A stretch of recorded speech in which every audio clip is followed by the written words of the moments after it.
Hi, my name is Leslie Canarium, and I'm Reader Conversations Librarian here at the Rogers Public Library. For our March project, I wanted to do something with rainbows for St. Patty's Day, so I came upon a video showing how to make these really cute little origami fidget toys, and I said, well, we'll just make these rainbow patterned. In your kit, you're going to get 20 sheets of origami paper, all the colors of the rainbow. And the first thing you're going to want to do is cut each one up. So for each square, these are 6 by 6, and you want to turn them into 4 3-inch by 3-inch squares. Take paper and fold it in half one way, and then fold it in half the other way, and then cut along the lines. Scissors are about the only thing you'll need that aren't in this kit, though since this is origami, you might also want to have a bone folder, and they're very handy for making nice sharp creases. But if you don't happen to have one of these, I used a spoon at home and it worked just fine. So you're going to end up with 4 of each of these, or 83 by 3 pieces. That will be enough to make 2 fidget toys. So you can experiment making one with a rainbow pattern in the order of the papers, or you can mix one up, just do random colors, which would be very pretty, or maybe make one all in warm colors like reds, orange, and yellows, and one all in cool colors like greens, blues, and purples.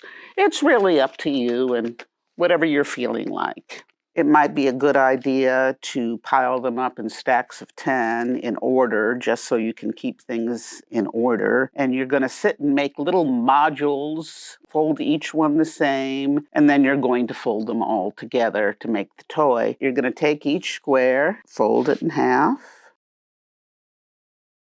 Use your spoon or your bone folder and make a nice sharp crease. Now, normally, if you've seen any of these videos, I'm always talking about, you don't have to be so precise. Well, when you're doing with origami, the more precise and careful you are, the happier you're going to be with the final project. We're going to now take 1/2 and fold the corners down towards the folded center. And you can see at first glance that didn't come out very precise, and I want these to be really precise. So I'm gonna just be very careful and make sure that those meet as neatly as possible. Crease them with my bone folder. Flip them over. Now turn the folded edge on the top and fold each side down.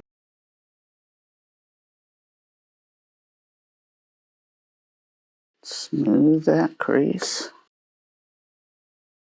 And that looks like that. Now we're going to flip it over again. And you see how in this side you've got kind of a little pocket here? We're going to take that pocket and pull it out gently and fold it so you end up with sort of like a U shape, or maybe a little fox face with 2 pointy ears sticking up. And crease that. And that's your basic module. You're going to do that with each one of the squares. You're going to do that 40 times. Eventually, you're going to end up with 40 of these little guys. And then, so what do you do with them? Well, you're going to take one and you're going to hold it so the points are up and the open side is toward you. And you're going to take the next one and slip it inside the first one like that. You see how it fits neatly in there. And then you're going to just pull it out just a smidge, like about 1/8 of an inch. And you're going to take the point of the bottom one here and fold it neatly into the little pocket that you've created. Make sure it's nice and neat like that. Flip it over. Do the same thing on the other side. The more tidily you can do this, the happier you will be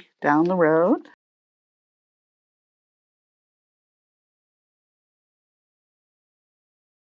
Smooth out the crease, and just like that. All right, now let's go ahead and take the next one and attach it just the same way. Stick it into that little pocket, smush it down, and pull it out a smidge. These are all very technical terms. And hold the point into the little pocket there. Turn it over, do the same thing on the other side.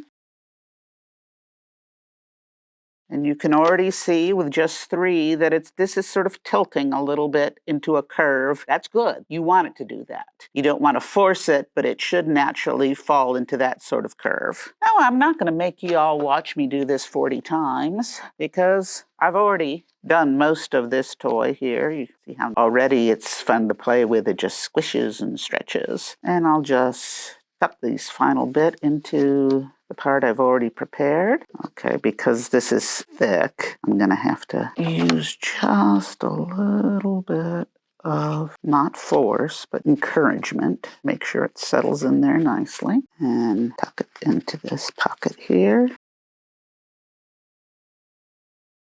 Smooth that crease.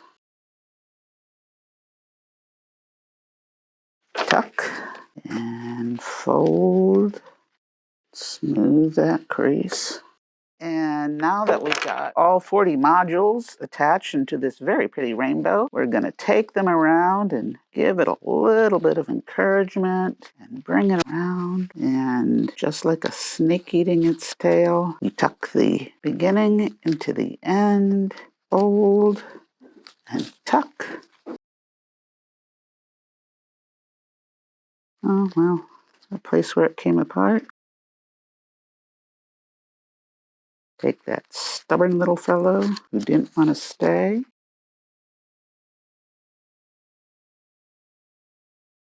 Fold and tuck and untuck